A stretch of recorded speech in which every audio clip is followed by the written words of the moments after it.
Baik, apakah sudah terlihat slide-nya? Terlihat, Pak. Ya, Ya, Pak. jelas. Baik, terima kasih Pak Chandra, Pak Guntur. Nanti kalau ada tambahan dari Pak Chandra maupun Pak Guntur dipersilahkan. Jadi materi hari ini kita akan masih melanjutkan overview terkait apa itu teknologi bioproses, terutama kaitan antara bioproses dan bioteknologi. Nah, sebetulnya untuk menjelaskan ruang lingkup dari teknologi bioproses, Anda bisa melihat dari gambar di slide ini. Jadi sebetulnya mirip dengan teknologi proses karena kita ada di program studi teknik kimia, di mana teknik kimia itu adalah ilmu yang mempelajari proses. Prosesnya itu adalah proses apa? Jadi secara umum adalah bagaimana kita bisa mengubah dari suatu bahan baku yang nilai gunanya maupun nilai value dari sisi uangnya itu rendah, kita konversi menjadi suatu produk. Tadi sudah disampaikan oleh Pak Chandra, produk ini bisa berupa barang fisik ataupun jasa atau servis, yang mana nanti produk ini punya nilai guna maupun harga maupun value yang jauh lebih tinggi. Sehingga dari konversi bahan baku menjadi produk, ini kita bisa mendapatkan keuntungan. Nah, ruang lingkup dari teknologi, proses maupun bioproses secara umum mencakup bagaimana kita bisa mengkonversi bahan baku menjadi produk tadi. Nah, secara umum, tahapan pengolahan dari bahan baku menjadi produk itu bisa dilakukan dengan 3 tahapan utama. Pertama adalah tahapan perlakuan awal atau sering kita sebut dengan pre-treatment. Kemudian dilanjutkan dengan tahapan utama berupa reaksi. Jadi reaksi ini adalah tahapan utama di mana si bahan atau substrat itu diubah menjadi produk. Nah, khusus untuk bioproses, reaksi ini akan berjalan melalui serangkaian reaksi atau proses biologis, tentunya dengan bantuan agensia biologis atau katalis biologis. Nah, disinilah yang membedakan antara bioproses dengan teknik kimia secara umum. Jadi kalau teknik kimia yang umum, reaksi itu dijalankan dengan bantuan atau yang sering kita sebut dengan katalis yang sifatnya non-biologis atau katalis anorganik. Sementara kalau di bioproses, katalisnya adalah katalis yang organik atau katalis biologis. Nanti kita akan bahas lebih detail. Nah, setelah melalui proses reaksi, si produk ini tidak bisa langsung dijual atau dipasarkan, tapi perlu melalui serangkaian tahapan pemisahan dan pemurnian. Tujuannya untuk apa? Ini adalah untuk meningkatkan kualitas dari produk sehingga dia punya nilai jual yang lebih tinggi. Nah, selain tahapan utama, pretreatment, reaksi, dan pemisahan, sebetulnya ruang lingkup teknologi itu juga nanti akan mencakup sistem utilitas maupun sistem pengendalian.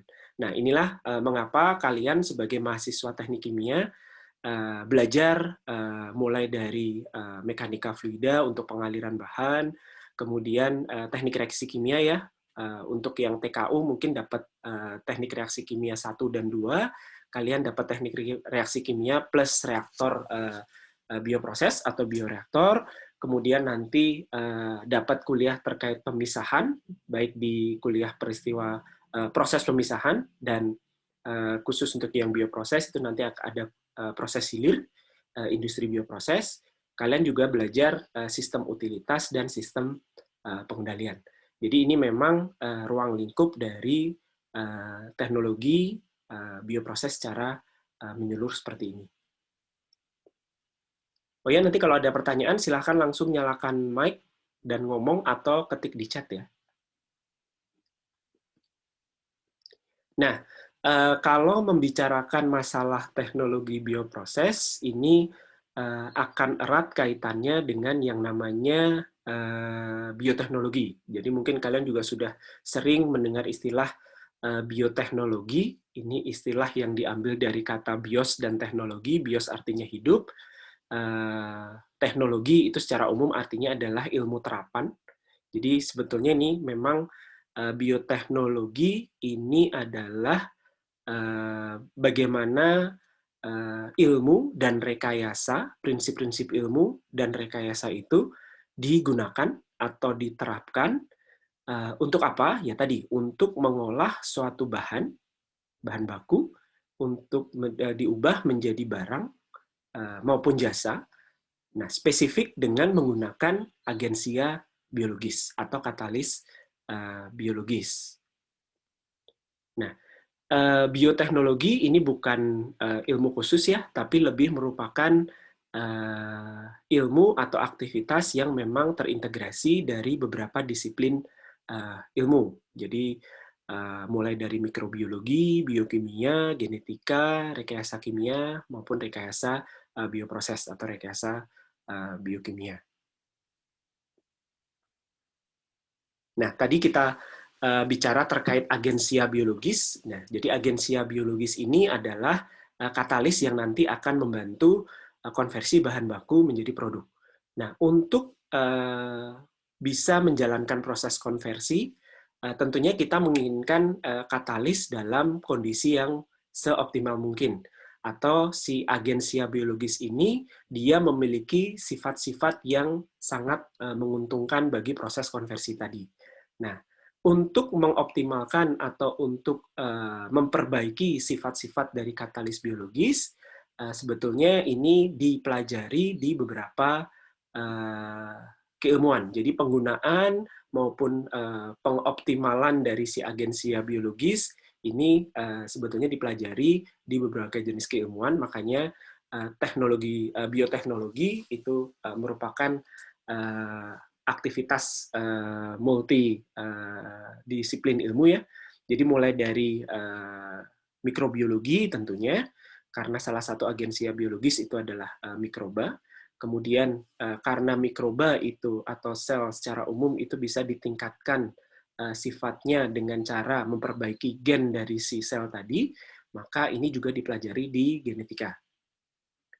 Kemudian karena di dalam sel itu nanti konversi bahan baku menjadi produk itu melalui serangkaian reaksi-reaksi yang secara umum reaksinya itu adalah reaksi-reaksi bahan-bahan organik ya, sehingga itu juga dipelajari di biokimia. Nah, penerapannya atau aplikasinya atau bagaimana proses konversi bahan baku menjadi produk itu kemudian di step up sehingga prosesnya itu menjadi proses yang visible, menguntungkan, bisa jadi menguntungkan, maka dipelajari juga di teknik kimia maupun biokimia atau bioproses. Nah, mungkin di kuliah-kuliah terkait bioproses sebelumnya sudah pernah disampaikan, jadi secara umum katalis biologis itu ada dua golongan.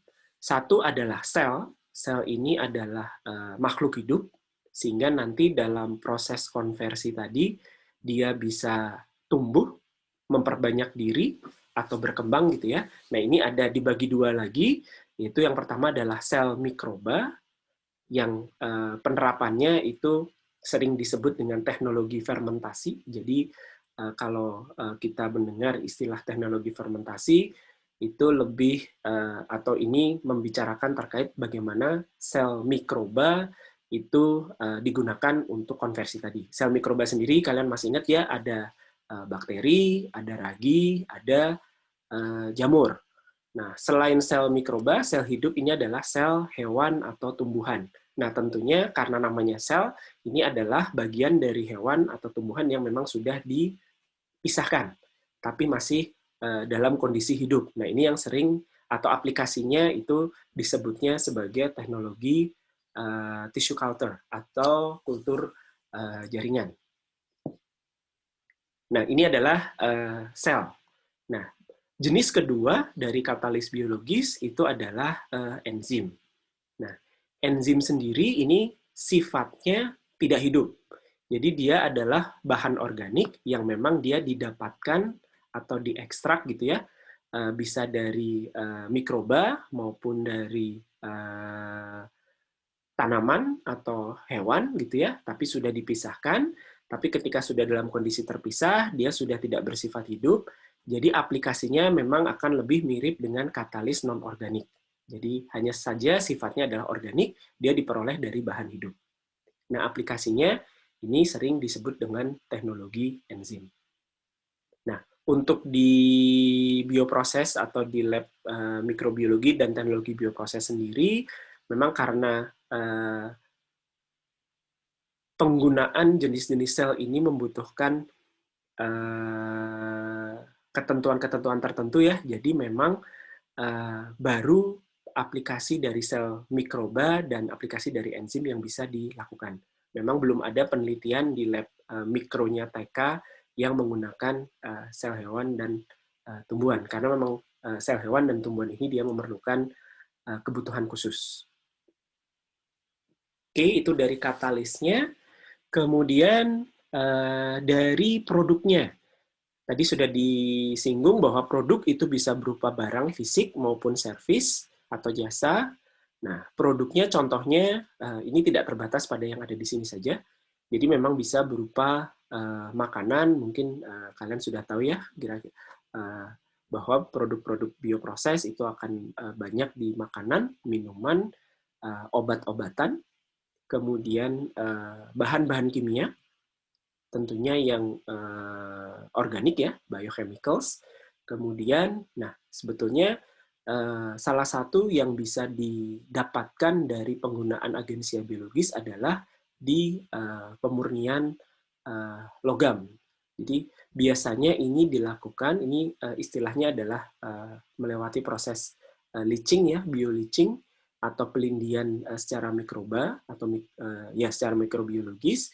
Ini digunakan untuk mendapatkan biji logam mendapatkan biji logam dengan konsentrasi yang lebih tinggi dari suatu bahan yang memang awalnya konsentrasinya rendah. Nah, biasanya proses pemisahan biji logam melalui proses biologis itu dilakukan kalau satu tadi konsentrasi awal dari logam yang diinginkan itu sangat rendah, sehingga kalau ingin dilakukan dengan proses leaching biasa menggunakan asam itu menjadi tidak visible. Nah, itu bisa dilakukan dengan bioproses. Nah, kedua adalah produk berupa jasa. Jadi tadi sudah disebutkan oleh Pak Chandra, ini contohnya adalah di pengolahan air limbah. Jadi air limbah dari industri itu biasanya konsentrasi organiknya itu sangat tinggi, cukup tinggi, sehingga dia tidak bisa langsung dibuang ke badan air. Sehingga sebelum dibuang, ini biasanya dilakukan serangkaian tahapan pengolahan. Nah, salah satu tahapannya itu adalah dengan memanfaatkan jasa dari mikroba atau agensia biologis tadi, sehingga nanti si mikroba akan memakan bahan-bahan organik di dalam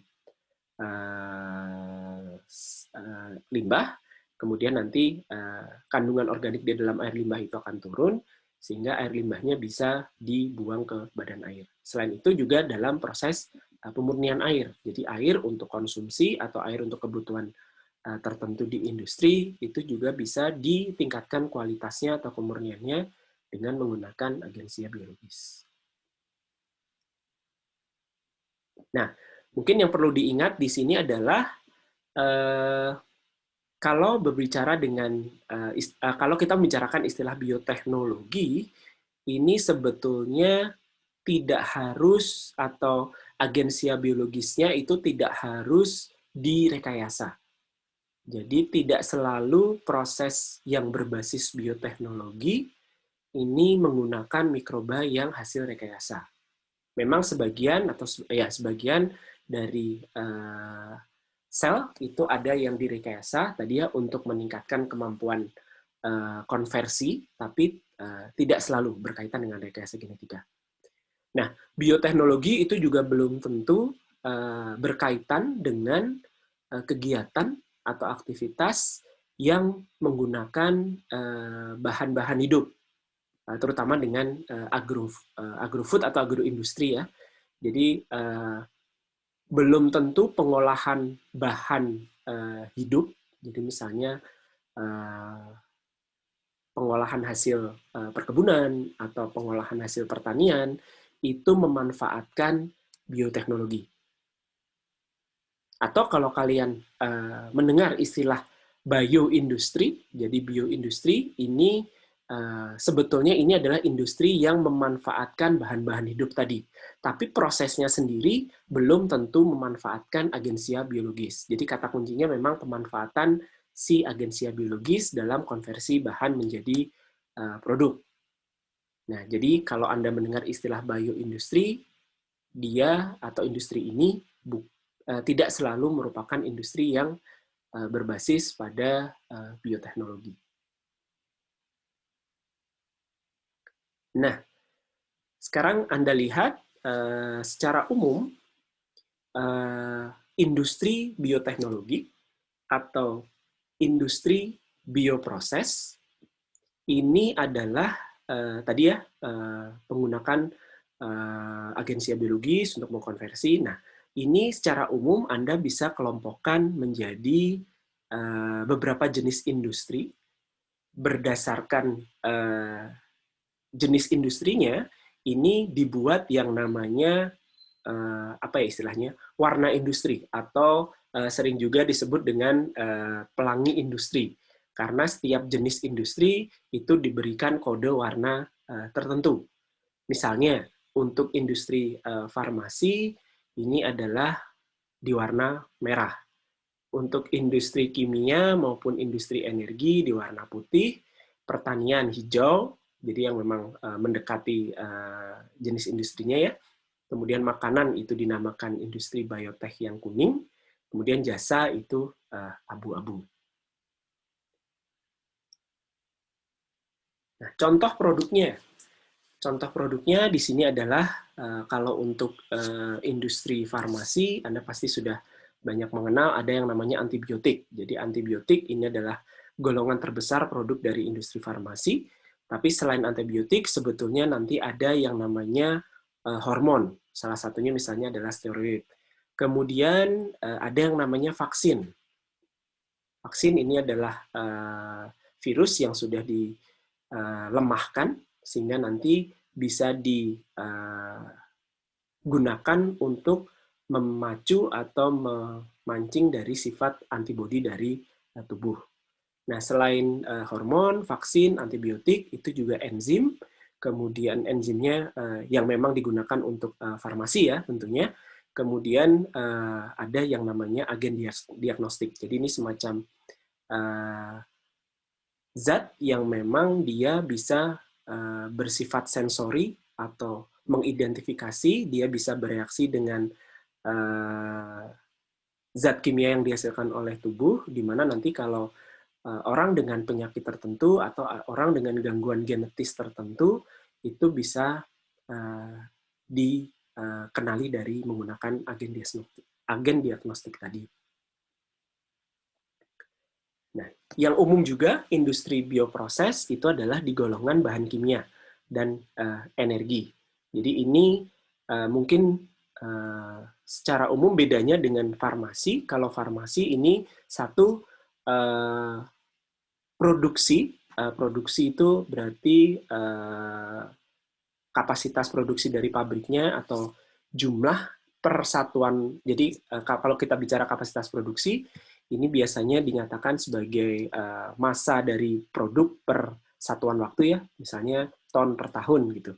Nah, beda antara produk farmasi dengan produk chemical maupun energi ini untuk farmasi kapasitas produksinya relatif lebih kecil, tapi harga produknya itu jauh lebih tinggi. Sementara kalau untuk bahan kimia dan energi, ini karena kebutuhan ini bahan kimia dan bahan energi ini dihasilkan untuk kebutuhan industri yang lain ya.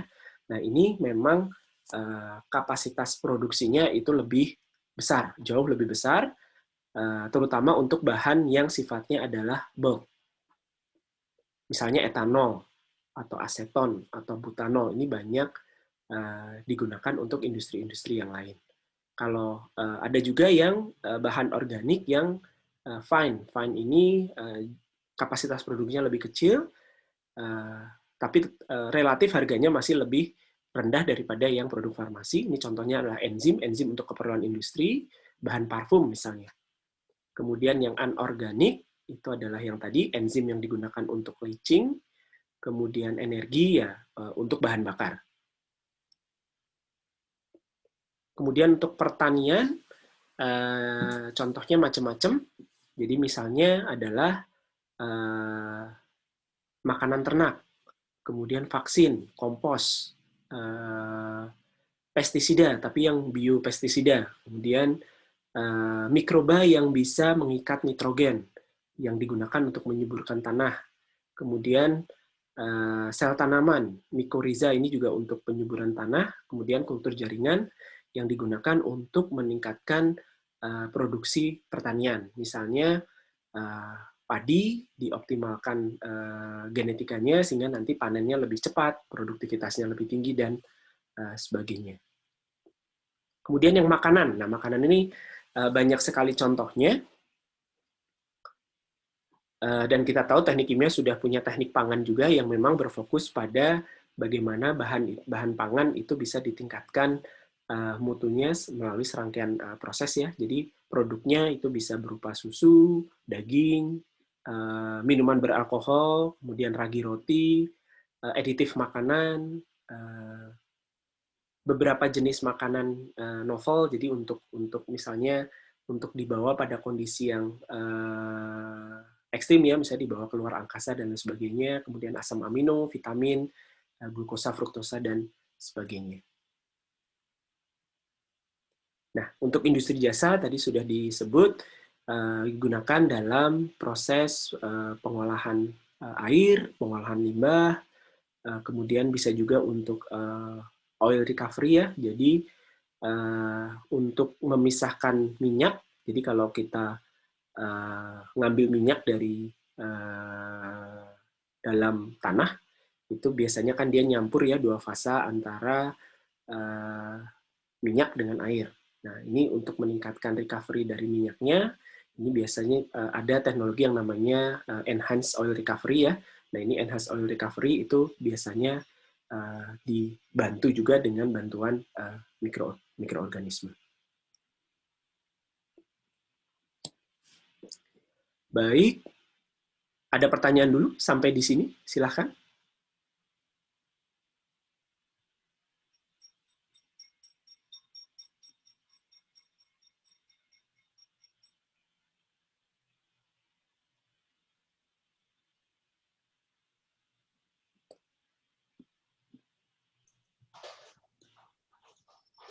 Pak, saya mau bertanya.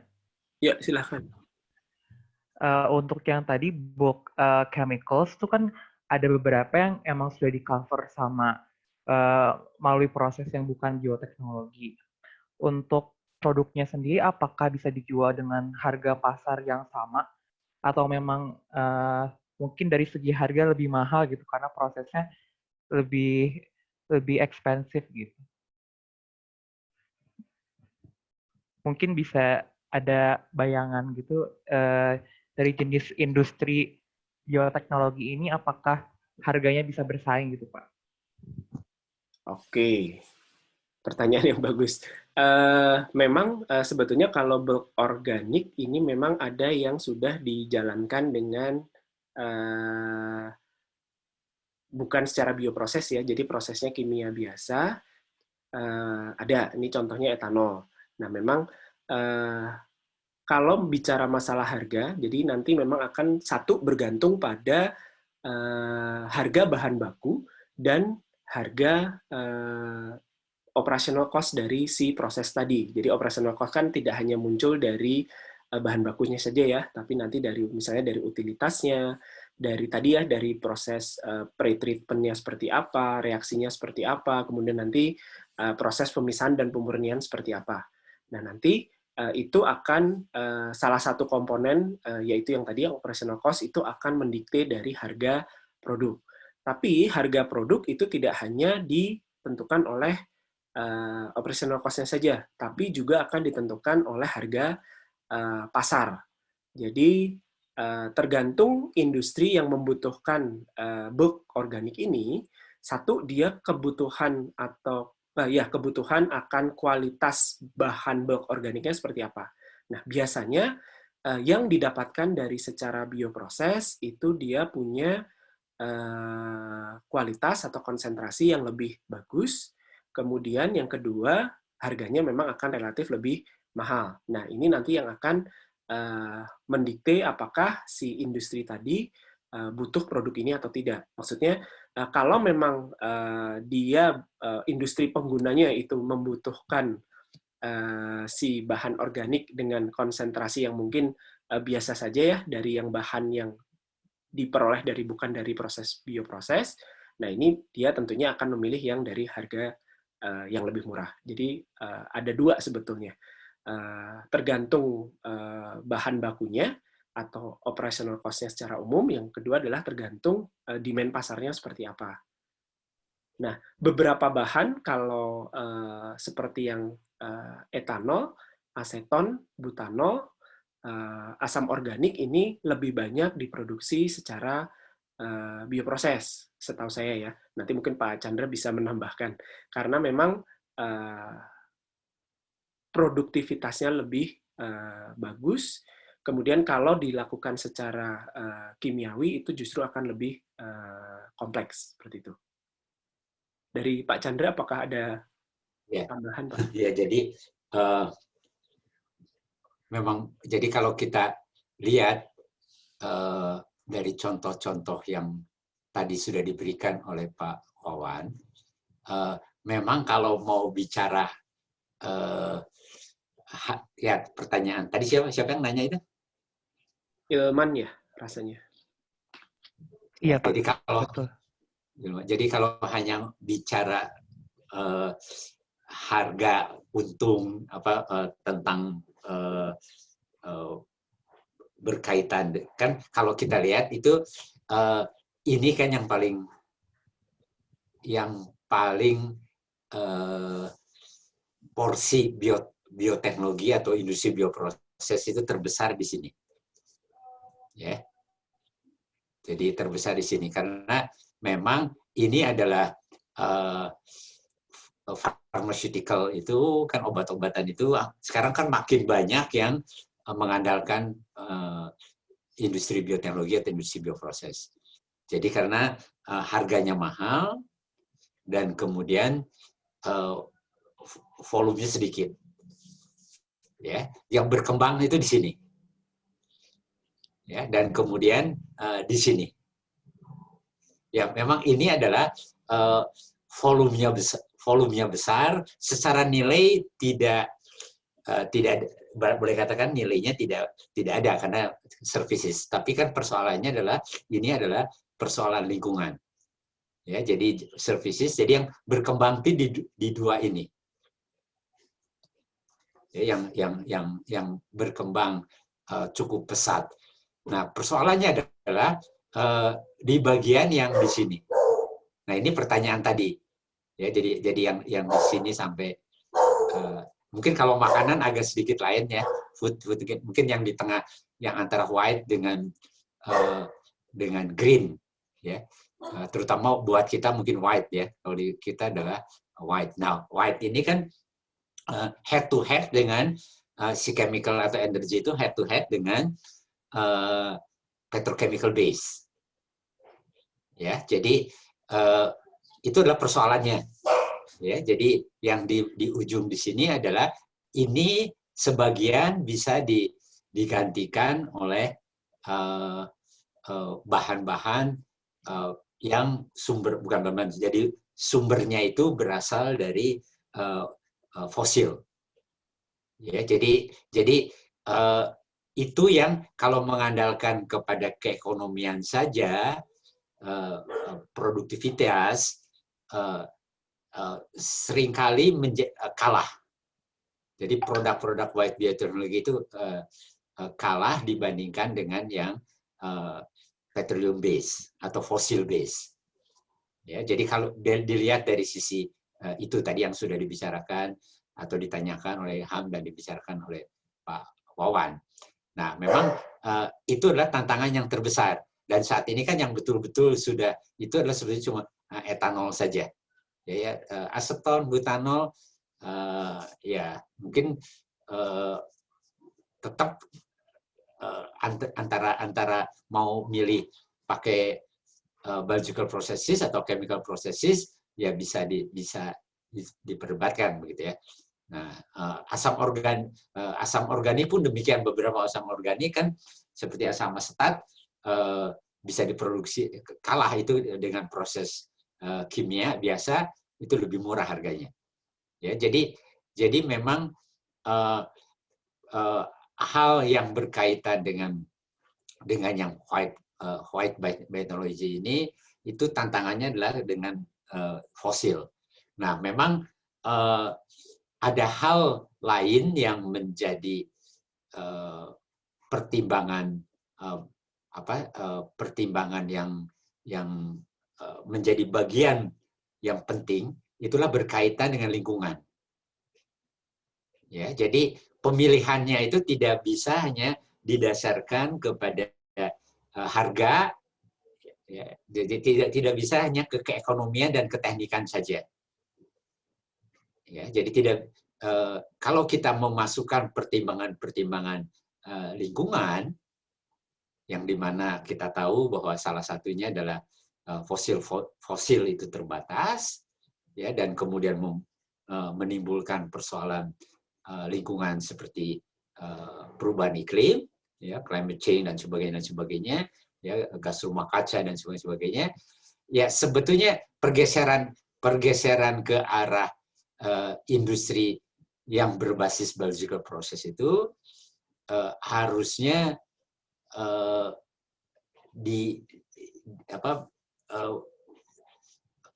kalau memasukkan biaya lingkungan, sebetulnya bisa jadi bahwa industri yang berbasis bioproses itu lebih punya nilai positif dibandingkan dengan berasal dari proses kimia yang asalnya dari fosil. Nah, persoalannya sekarang adalah berada di dalam di dunia ini berada dalam persimpangan. Ya, mau yang pro mana gitu, pro ekonomi ataukah pro penyelamatan lingkungan, mau yang mana gitu. Nah, kita kan sedang di arah persimpangan itu, dan repotnya adalah yang pengambil keputusan itu adalah orang-orang yang kita tahu, orang-orang yang lebih cenderung kepada memilih ekonomi kan, karena itu jangka pendek kan, ya, seperti Trump misalnya, ya dia milihnya kan jangka pendek, yaitu ekonomi dia jalan, kemudian yang didukung oleh industri minyaknya, ya, minyak di buminya, ya, atau fosil-fosilnya, ya. Jadi pergeseran ke arah white biotechnology seharusnya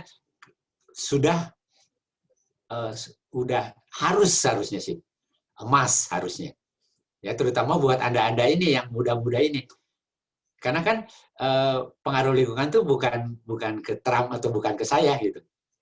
Pengaruh lingkungan itu yang akan merasakan adalah anda ini dan anak cucu yang muda-muda dan kelanjutannya gitu. Mau yang mana yang anda pilih gitu. Nah, sebetulnya adalah seharusnya yang muda-muda ini yang bersuara begitu tentang hal ini. Ya, jadi itu yang bisa saya sampaikan. Jadi memang kalau bicara, pertanyaan bagus tadi. Jadi kalau bicara tentang ngomongnya ekonomi, ya selalu kalah lah, udahlah, kalah aja. Ya, jadi harus dimasukkan pertimbangan lain, ya, pertimbangan tentang lingkungan, pertimbangan tentang sosial, ya, itu yang harus masuk. Itu mungkin tambahan dari saya, Pak Wawan. Baik, Pak Chandra, terima kasih banyak atas insight-nya.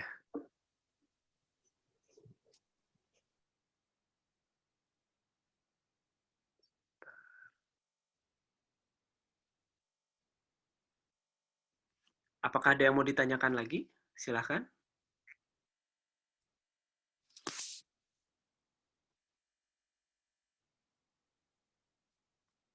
Silakan kalau masih ada yang mau ditanyakan.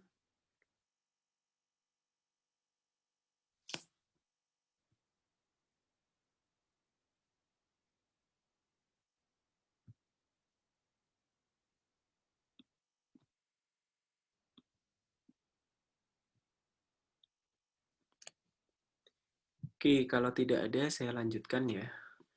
Nah, jadi eh, gambar ini menunjukkan jenis-jenis produk dari industri bioproses. Anda bisa lihat yang sumbu Y itu adalah konsentrasi atau volume produksi, yang kanan itu adalah harga jual produknya. Jadi Anda bisa lihat tadi yang di sebelah ini adalah gabungan antara yang tadi ya bulk chemical, kemudian beberapa jenis antibiotik yang volume produksinya memang lebih umum gini ya. Jadi secara umum produk bioproses ini kalau volume produksinya itu lebih tinggi, itu konsentrasinya itu rata-rata tidak terlalu tinggi dan harga jualnya itu relatif lebih rendah. Tapi semakin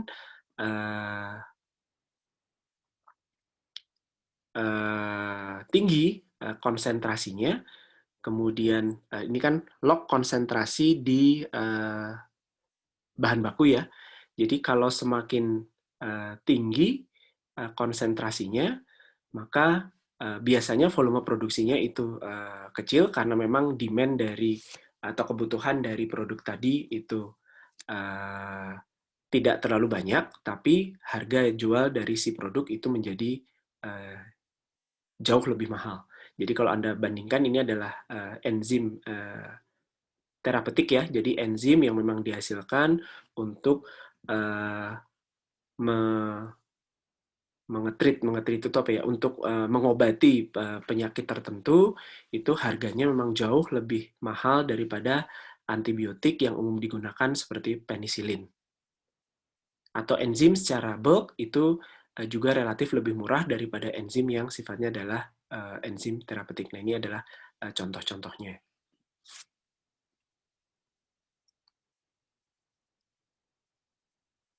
Nah, sebetulnya ini ada slide yang terlewat. Jadi tugas pertama dari kelompok, ini kan ada, tapi kelompoknya ada 5 ya. Sebentar, ada yang chat. Oke. 1, 2, 3, 4, 5. Pas. Jadi masing-masing kelompok, nanti detail tugasnya akan saya infokan di Google Classroom. Silahkan pilih satu kelompok, pilih satu warna pelangi dari industri. Yang perlu kalian cari adalah produk dari si industri tadi. Jadi untuk setiap kelompok minimal mencari berapa produk enaknya? Berapa Pak? Atau berapa Mas Guntur? Jadi produknya itu 10 produk dari setiap industri ya. Jadi satu kelompok satu warna pelangi saja, cari 10 produk, kemudian cari juga agensia biologisnya apa. Jadi dibuat tabel saja. Jadi mestinya tidak terlalu rumit tugas pertama ini. Jadi silahkan Anda, karena pasti ada 5 kelompok, masing-masing kelompok itu pilih satu jenis industri, kemudian cari 10 produk, dan cari agensia biologisnya apa. Ya, Ada kalau yang gray mungkin itu bukan produk, jadi aplikasi ya. Jadi aplikasi apa yang ada di untuk yang gray ini. Ya, jadi macam-macam sebenarnya. Jadi jangan air aja, tapi kan limbah macam-macam limbah bisa ditangani dengan dengan memanfaatkan biological process. Ya, betul Pak. Jadi mestinya 10 nggak masalah ya Pak Chandra. Contohnya banyak kok. Nanti ya banyak contohnya. Dituliskan, jadi dia dipakai untuk aplikasi apa, kalau untuk yang gray, atau kalau yang 4 yang lain, ini produknya itu berupa apa, kemudian itu kolom pertama ya, di kolom kedua itu agensia biologisnya apa. Agensia biologis ini tolong ditulis jenisnya dan spesiesnya, kalau ada. Ya, kalau ada informasi terkait spesies yang digunakan, silakan ditulis. Jadi harusnya sih satu halaman saja cukup ya. diisi dalam bentuk tabel. Nanti format akan diberikan. Baik, saya lanjutkan. Ini sebenarnya sih masih mengulang yang tadi ya. Jadi secara umum bioproses atau biochemical engineering atau bioteknologi. Jadi di sini adalah bagaimana si peranan engineering itu digunakan untuk mewujudkan inovasi biologik menjadi working process. Jadi yang working process-nya apa ya tadi? Bagaimana Anda bisa membuat atau mengkonversi, mengubah bahan baku menjadi produk yang nilainya itu lebih tinggi melalui serangkaian tahapan plus pengendalian dan utilitas. Ini sama, mestinya tidak usah dijelaskan ya. Nah, ini contoh. Jadi kalau di bagian reaksi, Anda akan menggunakan reaktor. Nah, di dalam reaktor itu nanti Anda akan memasukkan si katalis biologis. Bisa berupa sel, bisa berupa enzim. Nah, ini contohnya kalau Anda mau menggunakan reaktor, berarti Anda harus bisa memilih ataupun menentukan desain rancangan dari si bioreaktor tadi. Nah, memilih, merancang, atau mendesain bioreaktor itu apa saja? Sebetulnya banyak aspek yang bisa dilakukan. Satu adalah misalnya ini Anda isi dengan atau katalis yang Anda gunakan di dalam bioreaktor itu adalah sel.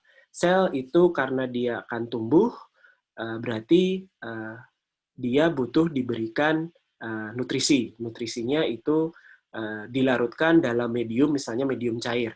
Nah, agar nutrisi atau nutrien di dalam medium cair itu bisa terdistribusi merata di dalam reaktor, sehingga semua sel yang ada itu bisa mendapatkan nutrien secara cukup, reaktor itu perlu diaduk atau diberikan agitasi.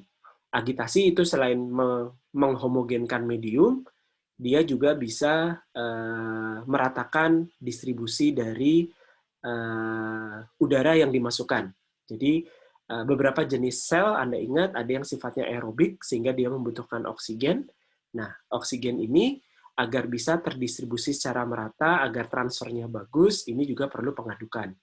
Selain itu juga karena fermentasi atau proses pertumbuhan si mikroba ini menghasilkan panas, nah ini perlu dipikirkan juga nanti pembuangan panas dari reaktor itu seperti apa. Jadi ini masuk ke lingkup teknologi bioproses juga.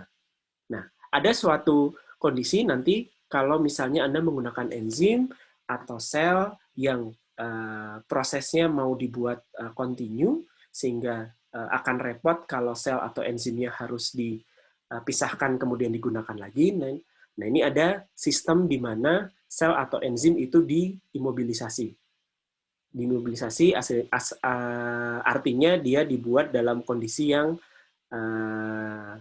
terjebak gitu ya. Dia tertahan di dalam reaktor.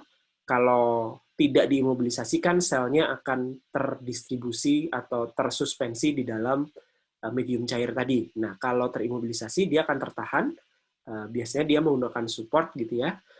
Sehingga nanti akan ada muncul karena dia ditahan di dalam support, bisa jadi akan ada hambatan perpindahan massa dari yang tadinya nutrien ketemu dengan sel itu gampang, tapi kalau selnya atau enzimnya itu terimobilisasi, maka akan ada hambatan. Nah, ini juga perlu dipikirkan. Nanti kita juga akan belajar di kuliah bioreaktor bagaimana atau apa yang terjadi kalau si katalis itu dalam kondisi terimobilisasi. Ya, jadi ruang lingkup teknologi bioproses itu memang tadi dari sejak awal persiapan bahan baku, kemudian di reaktornya, kemudian di downstream-nya atau di pemisahan dan pemurnian. Ini banyak sekali unit operasi yang bisa dilakukan untuk memisahkan dan memurnikan dari produk dari bioproses, karena karakteristik dari produk fermentasi itu biasanya konsentrasinya cukup rendah. Jadi walaupun jadi ketika kita menggunakan katalis biologis sel terutama ya, karena sel tadi akan memakan nutrien yang ada di dalam medium, digunakan untuk tumbuh berkembangnya sel, kemudian dia juga menghasilkan produk. Nah, sel ini tidak akan menghasilkan satu jenis produk saja, atau dia tidak akan menghasilkan hanya produk yang kita inginkan saja. Nah, kalau kita menggunakan sel sebagai katalis, dia juga akan menghasilkan produk-produk samping, misalnya asam-asam organik gitu ya. Nah, ini memerlukan tahapan downstream atau tahapan pemisahan dan pemurnian. Sehingga kita juga perlu belajar bagaimana di kuliah proses hilir industri bioproses itu nanti kalian akan belajar bagaimana memisahkan atau unit apa saja atau tahapan apa saja yang perlu dilakukan untuk memisahkan dan memurnikan produk bioproses. Nah, selain itu, tadi juga sudah disebutkan ada sistem instrumentasi dan pengendalian. Apa saja yang perlu dikendalikan? Macam-macam ya, karena kita bekerja dengan makhluk hidup, di mana dia punya kondisi tertentu agar bisa tumbuh secara optimal, itu bisa berarti Anda harus melakukan pengaturan misalnya suhunya, pH-nya, kemudian konsentrasi oksigen terlarutnya. Kemudian kalau dia menghasilkan CO2 berarti kan dia akan ada gas yang muncul. Nah, nanti bagaimana gas ini, CO2 ini secara umum kalau terlarut di dalam medium dia akan bersifat asam dan dia bisa bersifat toksik terhadap sel. Nah, agar tidak meracuni selnya sendiri, berarti CO2-nya harus dipisahkan. Berarti Anda harus memikirkan bagaimana nanti cara atau teknologi apa yang perlu diterapkan untuk memisahkan si CO2. Bagaimana mengoptimalkan oksigen terlarut. Bagaimana menjaga agar pH-nya tetap pada pH yang optimum bagi si selnya. Juga dengan temperatur dan sebagainya.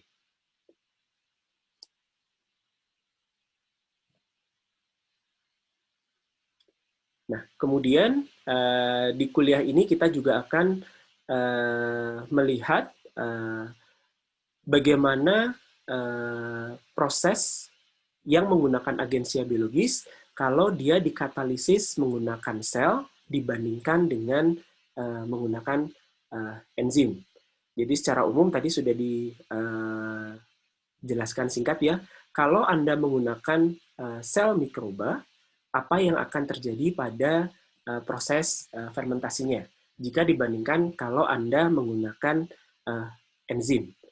Jadi secara umum kalau menggunakan sel mikroba, berarti Anda harus paham bahwa tidak hanya terjadi konversi bahan baku menjadi produk, tapi juga akan ada peristiwa pertumbuhan sel. Sel akan ada yang tumbuh, jumlah selnya akan semakin banyak, sebagian sel itu selain tumbuh juga ada yang mati, dan kemudian dari sisi produk sendiri, sel ini akan menghasilkan produk selain produk yang kita harapkan. Jadi akan ada produksi dari produk samping, sehingga nanti akan mempengaruhi proses pemisahan dan pemurniannya. Nah, bagaimana kalau kita menggunakan enzim? Enzim ini sifatnya adalah katalis ya, jadi dia spesifik. Enzim ini hanya spesifik mengkatalisis reaksi tertentu. Sehingga kalau Anda menggunakan enzim, ini diharapkan produknya akan lebih spesifik. Atau Anda bisa mendapatkan produk dengan konsentrasi yang lebih tinggi. Tapi trade-off-nya apa? Nah, enzim ini adalah harganya lebih mahal. Jadi kalau Anda ingin mendapatkan produk dengan konsentrasi yang tinggi, kemudian sudah spesifik jenis produknya, mau tidak mau Anda harus menggunakan enzim yang murni. Enzim murni, kemudian enzim ini punya aktivitas katalitik yang tinggi. Tapi enzim yang murni dan punya aktivitas katalitik yang tinggi, ini harganya mahal. Kenapa mahal? Karena enzim ini didapatkan dari proses fermentasi juga. Bagaimana si sel atau sel atau ekstrak dari hewan atau tanaman itu dimurnikan, kemudian baru digunakan sebagai enzim. Sehingga kalau Anda menggunakan enzim, ya tadi trade-off-nya adalah harga enzimnya lebih tinggi daripada kalau Anda menggunakan sel mikroba. Bagaimana kalau Anda menggunakan sel mikroba dibandingkan dengan sel tingkat tinggi? Nah, secara umum, kalau Anda menggunakan sel tingkat tinggi, nah ini Mungkin nanti pas di pertemuan terakhir kita akan sedikit menyinggung terkait penggunaan sel tingkat tinggi. Jadi sel tingkat tinggi atau sel hewan dan sel tanaman dia punya sifat-sifat khusus. Pertumbuhannya itu dia tidak akan tumbuh seperti sel mikroba, tapi dia punya sifat-sifat khusus di mana nanti ketika Anda mau gunakan di dalam proses produksi Anda harus mengoptimalkan agar si sel tingkat tinggi ini bisa menjalankan fungsinya sebagai katalis. Contohnya apa? Contohnya adalah satu, misalnya kita menggunakan sel hewan. Nah, sel hewan ini biasanya dia membutuhkan atau dia tidak tahan pengadukan. Jadi kalau Anda menggunakan sel mikroba, tadi ya untuk menghomogenkan nutrien atau menghomogenkan distribusi panas dan distribusi udara, Anda bisa lakukan agitasi maupun aerasi. Nah, tapi kalau menggunakan sel hewan, ini tidak bisa, karena dia akan gampang rusak dengan agitasi dan aerasi. Nah, sehingga desain reaktornya itu harus disesuaikan. Kemudian seperti sel hewan itu juga dia hanya bisa hidup ketika dalam kondisi dia menempel pada suatu permukaan. Jadi beda dengan sel ragi atau sel bakteri yang Anda taruh di dalam reaktor yang berpengaduk atau reaktor tangki gitu ya. Terus Anda aduk-aduk, nah dia tetap hidup. Nah, kalau sel hewan selain dia tidak bisa terkena agitasi dan aerasi yang tinggi, nah dia harus nempel. Jadi jenis reaktornya nanti akan menyesuaikan. Nah, bagaimana kalau menggunakan sel tumbuhan misalnya? Nah, sel tumbuhan ini dia punya sifat, saya lupa istilahnya. Jadi memang kalau sel tumbuhan itu dia nanti akan cenderung menjadi bentuk. Jadi kalau misalnya Anda mengambil sel daun, kalau Anda tidak lakukan perlakuan tertentu ya untuk menggunakan sel daun tadi, dia akan menjadi si daun lagi, atau sel akar dia akan jadi akar sehingga dia tidak akan bisa menjalankan fungsi konversi. Nah, ini akan ada serangkaian pengaturan yang harus dilakukan agar sel tumbuhan ini bisa digunakan. Jadi secara umum kalau Anda menggunakan sel tingkat tinggi itu sistem pengendaliannya akan menjadi lebih kompleks daripada menggunakan sel mikroba biasa. Nah, bagaimana Anda bisa memilih biokatalis? Nanti di pertemuan-pertemuan selanjutnya ini kita akan bahas. Tapi secara umum, biokatalis atau tadi agensia biologis itu dipilih tentunya satu berdasarkan selektivitasnya ya, bagaimana dia bisa menghasilkan produk yang memang selektif sesuai dengan apa yang kita inginkan. Yang kemudian yang kedua adalah berdasarkan produktivitas. Produktivitas itu seberapa banyak produk yang bisa kita dapat per satuan waktu. Jadi mungkin kita tidak hanya mengejar produk dengan konsentrasi tinggi, tapi produktivitasnya rendah gitu ya. Jadi produktivitas adalah poin yang perlu dipertimbangkan juga. Yang ketiga, pemilihan biokatalis itu adalah berdasarkan bahan bakunya. Jadi tergantung bahan bakunya itu apa, kita juga itu akan mendikte apa biokatalis yang harus kita gunakan. Kemudian kondisi operasinya, pemeliharaannya, nah ini tadi ya terkait kerepotan apa saja yang akan kita hadapi atau kekompleksan operasi apa saja yang akan kita hadapi ketika kita memilih jenis biokatalis tertentu.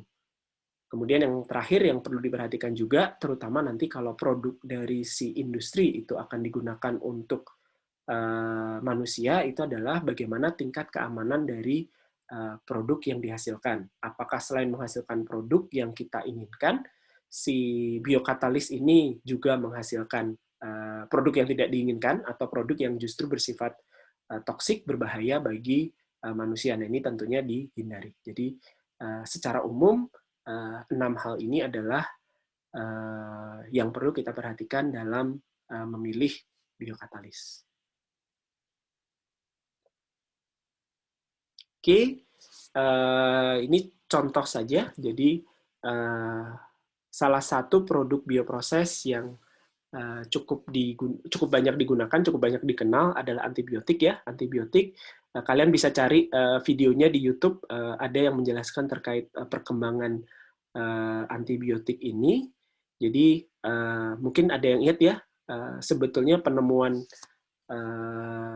penisilin oleh Alexander Fleming itu tidak disengaja. Jadi dia menemukan bahwa ketika dia membiarkan kultur ditinggal di laboratoriumnya, itu tahu-tahu kulturnya ditumbuhin sesuatu yang mana sesuatu itu bisa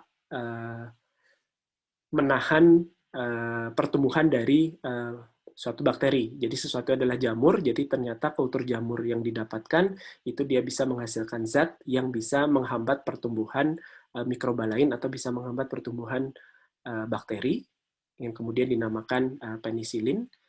Nah, dari perkembangannya,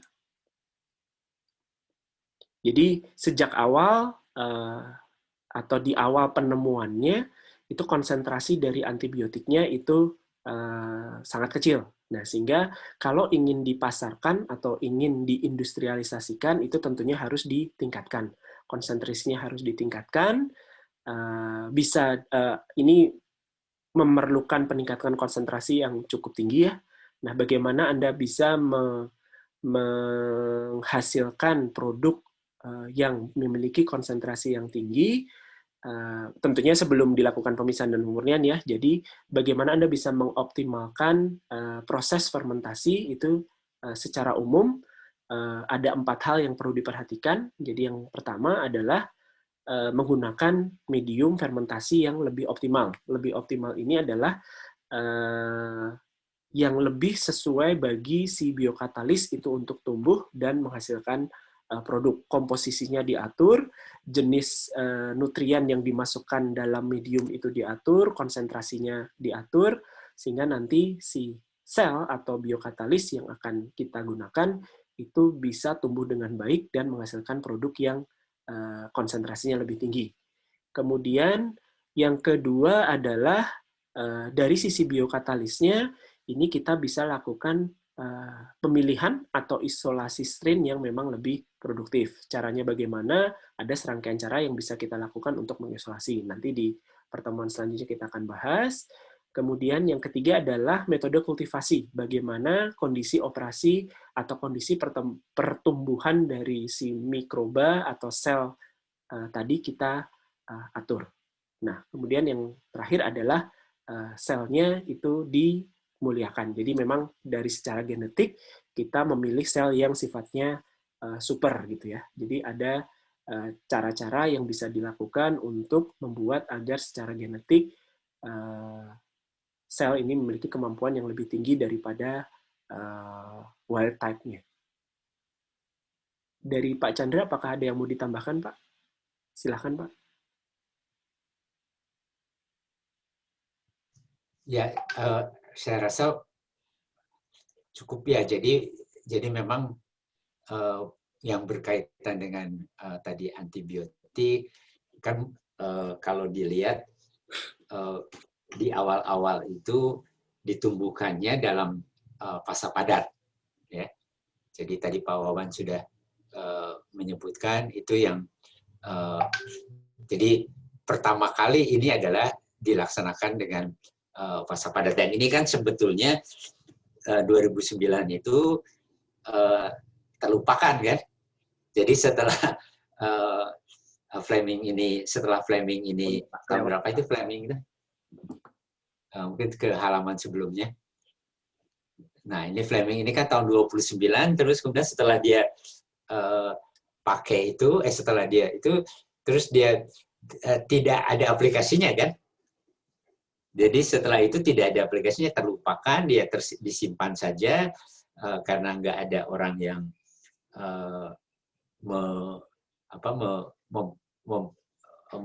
tidak tahu manfaatnya apa begitu ya. Jadi belum mengetahui manfaatnya. Baru beberapa tahun kemudian kan, bukan Fleming, siapa namanya itu ya, yang mencoba memanfaatkan jamur penicillin ini semuanya dalam cawan Petri, ya, jadi fasa padat, dan mencobakan kepada polisi kan di Inggris. Ya, jadi ada seorang polisi yang terus kemudian luka, lukanya sudah parah begitu, dan terus menyebar dan dicoba diobati dengan menggunakan penicillin ini oleh si orang itu, gitu. Saya lupa namanya, ya, mungkin bisa dicari nanti sih. Nah, dicobakan kepada polisi itu, ya, polisi yang luka, terus kemudian dicobakan. Nah, itu kan karena jumlahnya yang terlalu kecil, dan antibiotik kan harus dipakai pada dosis tertentu yang cukup, ya, sehingga orang tersebut sampai sembuh. Nah, si polisi itu karena kesulitan memproduksi antibiotik tersebut, polisi itu meninggal, jadi tidak sempat sembuh. Ya, jadi recover. Jadi dia mengarah membaik, tetapi karena produksi penisilinnya terlalu sedikit dan dosisnya, terus kita tahu bahwa itu karena dosisnya itu tidak cukup, jadi membaik, terus kemudian tidak ada lagi penisilinnya, terus polisi itu mati begitu, meninggal gitu ya. Nah, dari situlah kemudian terpicu untuk memproduksi skala besar, ya, dari skala yang hanya kecil sekali produktivitasnya menjadi bentuk yang submerged fermentation, ya, sehingga kemudian konsentrasinya bisa ditingkatkan menjadi lebih tinggi. Nah, itu kan banyak hal itu yang terjadi, baik itu dari sisi cara produksi, kemudian juga medianya, kemudian juga isolasi yang strainnya, begitu ya, dan kondisi operasinya. Ya, jadi banyak hal yang dilakukan di dalam meningkatkan ini kan sebelum sampai setinggi ini, tapi sebelumnya. Nah, kenapa terus berkembang penisilin itu adalah pada saat memasuki Perang Dunia Kedua. Ya, jadi di dalam jadi kebutuhan tertinggi itu terjadi pada saat Perang Dunia Kedua. Jadi karena kan orang banyak luka, terus kemudian terkontaminasi, jelas kondisi kan tidak steril dan sebagainya, tumbuh bakteri dan sebagainya, ya, sehingga banyak yang orang meninggal akibat luka perang gitu. Nah, itu di situ tapi di situ sudah tahu, kalau itu sudah tahu. Jadi pada saat memasuki Perang Dunia Kedua itu sudah tahu bahwa penisilin itu bisa mengobati luka, ya, jadi bisa menyembuhkan luka. Nah, sehingga diperlukan cara-cara produksi yang lebih tinggi, atau produktivitasnya menjadi lebih tinggi. Nah, di situ perkembangannya terus sampai sekarang. Jadi saya rasa itu tambahannya, walaupun kita tahu perkembangan berikutnya antibiotik itu terjadi kekebalan pada orang yang menggunakan terlalu berlebihan, gitu ya, sehingga kemudian muncul berbagai macam yang nantinya digabung dengan bukan hanya dari proses di biologi saja, bukan dari juga proses saja, tetapi nanti dikombinasi dengan proses kimia. Mungkin itu aja tambahan saya. Baik, terima kasih Pak Chandra. Oke, ini adalah ya, mutasi atau rekayasa genetik yang dilakukan pada strain penisilin hingga saat ini dipilih atau digunakan strain yang memang sudah dimuliakan. Dan tadi sudah disampaikan Pak Chandra ya, walaupun di awal proses produksi penisilin atau penisilin itu ditemukan dalam fasa padat dan katalisnya adalah jamur, tapi saat ini secara umum proses produksi skala besarnya itu menggunakan medium cair atau fasa cair atau submerge. Kenapa? Karena memang fermentasi secara submerge ini lebih mudah dikendalikan. Anda bisa mengatur aerasi, kemudian Anda bisa mengatur oksigen, kemudian panas, segala macamnya itu dengan lebih baik. Dan yang di sini Anda bisa melihat bahwa ini adalah seed fermenter. Seed fermenter itu adalah fermentor untuk mengembangbiakan si jamur Penicillium chrysogenumnya sebagai katalis. Jadi sebelum masuk ke dalam fermenter utama, itu memang ada proses pengembangan inokulumnya. Jadi masuk ke fermentor, kemudian nutrien juga masuk ke fermentor. Nah, kemudian setelah dihasilkan produk penisilinnya, ini dalam fase cair ya, itu akan dilakukan serangkaian tahapan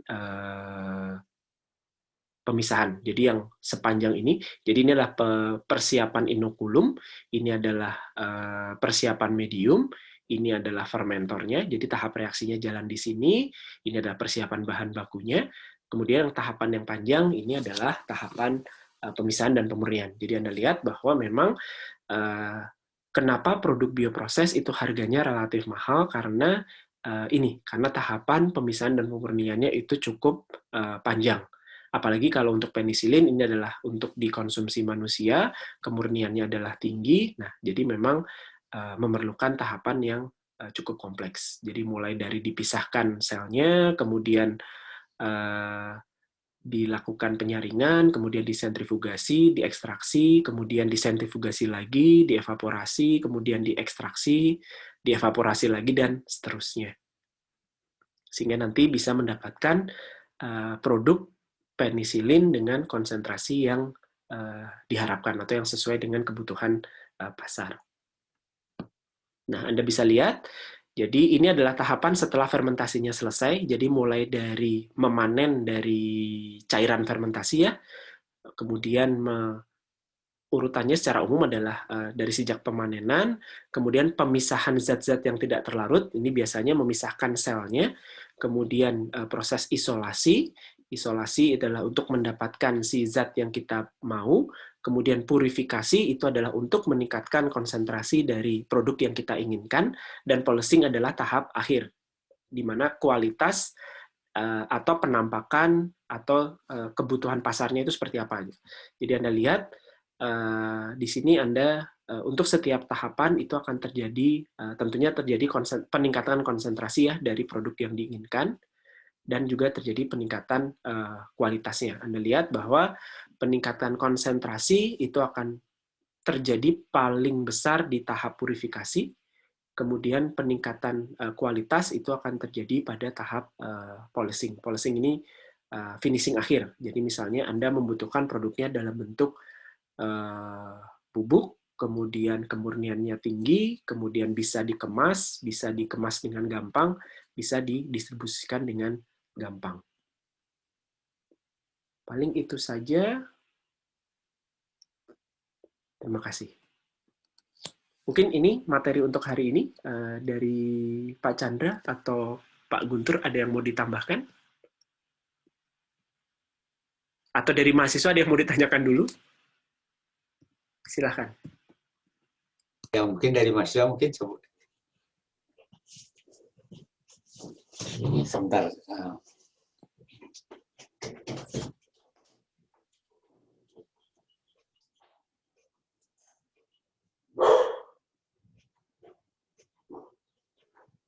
Silahkan dari mahasiswa, kalau ada pertanyaan, boleh ditulis di chat, boleh disampaikan di pakai mic.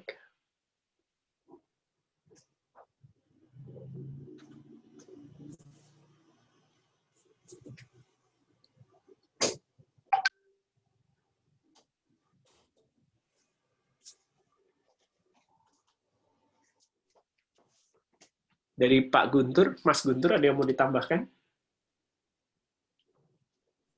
Apa cukup, Pak? Ya, Pak, jadi Pak, silakan. Ya.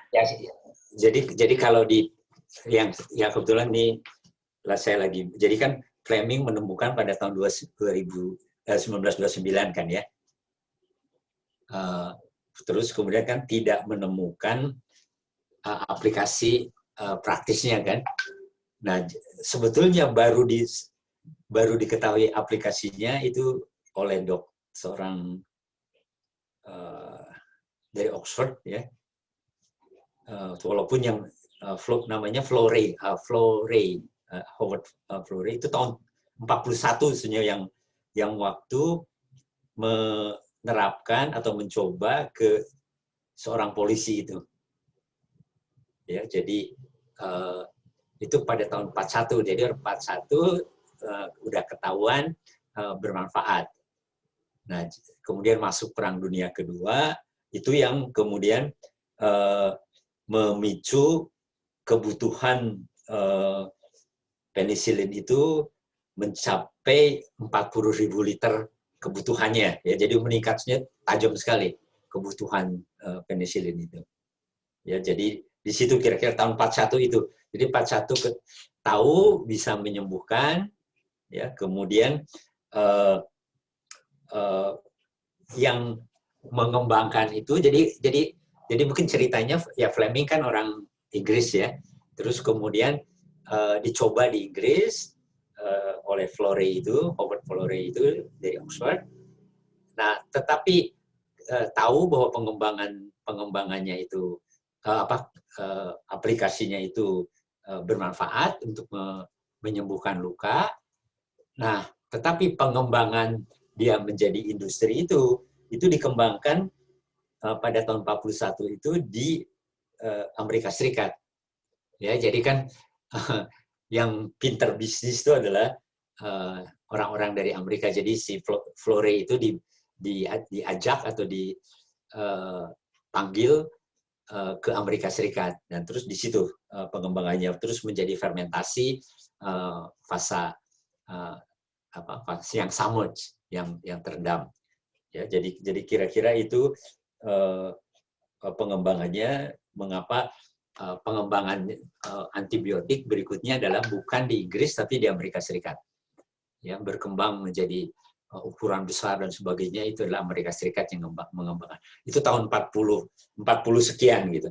Ya, jadi pada saat itu maka itu tahun 44 itu yang Fisher itu kan perusahaan yang mengembangkan itu betul ya, jadi Charles Fisher and Company itu tahun 44 yang pertama kali mengembangkan menjadi skala-skala yang besar itu. Ya, jadi kapasitasnya bisa dengan tangki-tangki yang fermentor yang ukuran yang relatif besar. Ya. Mungkin itu aja tambahan saya. Baik, terima kasih Pak Chandra.